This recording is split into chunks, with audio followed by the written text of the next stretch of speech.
Earlier today I was just thinking, and I noticed something after watching a Polnareff and Sherry edit. Araki loves killing siblings.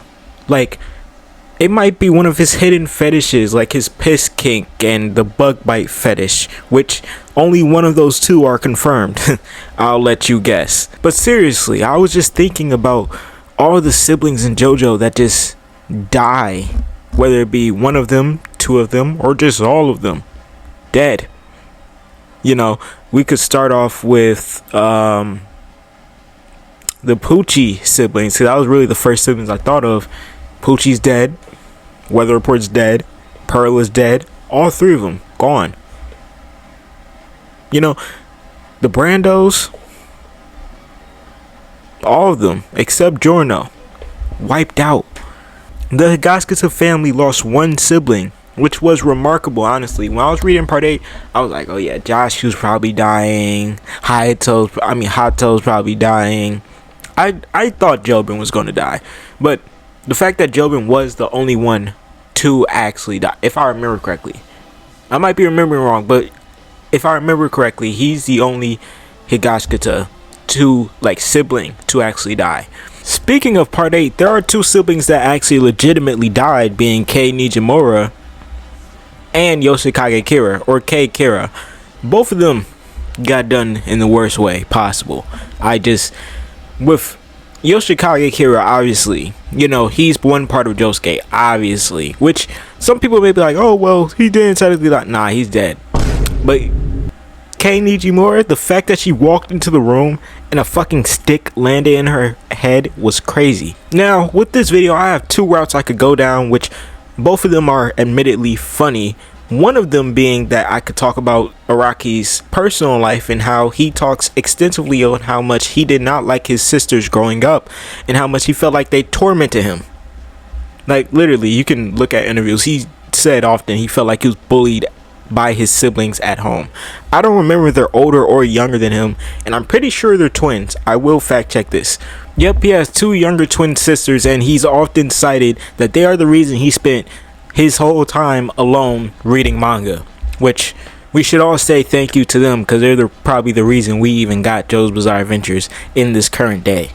Or I could go down the other admittedly funny part, which is Araki just does it to drum up more sadness within a character. Listen, if you notice a character like Polnareff, for example, has a sibling who dies and their whole goal is to revenge them, you feel more attached to that character. Or Okuyasu, I don't remember if he watched his brother die, but his brother died while he was there, and after that, he was still very attached to him. It took Okuyasu's personal journey through part 4, which admittedly we don't completely see, but his whole personal journey through part 4 for him to realize that he has to make his own decisions in life. But nah, I gotta admit,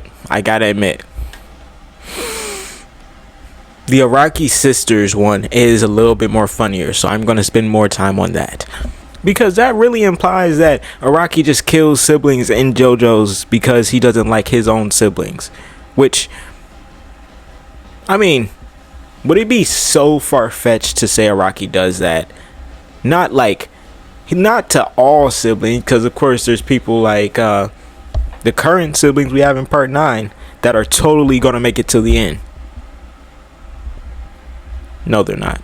Now, of course, I don't believe this, but it's funny to think about. As a matter of fact, I'll turn the question to y'all. Do y'all believe that Araki kills siblings in JoJo's Bizarre Adventures because he does not like his identical younger twin sisters?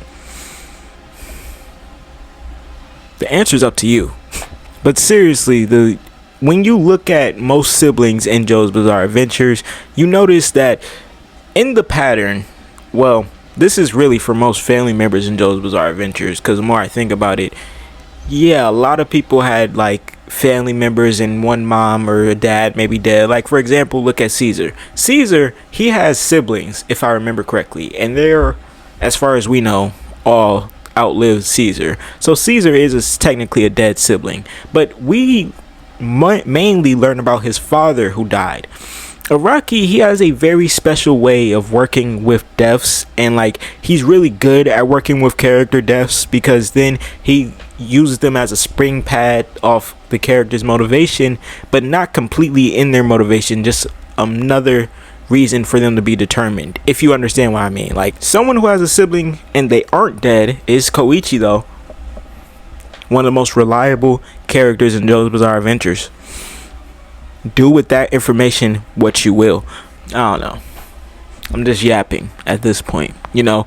But if you did enjoy this video and you enjoy learning about the possible reasons why most characters in JoJo's Bizarre Adventures, their siblings just get like, and when I say most, literally, think about that one kid from part 1, Poco. He got back to town, guess what? Sister. Wait, was she alive at the end of part 1? See, I'm just yapping. Yeah, she almost died. So that is another case of Araki protecting siblings in JoJo's Bizarre Adventures. But if you did enjoy this video, make sure to like, comment, subscribe. You know, you like sillier videos like this where I'm just talking out my ass, let me know. But until next time, peace.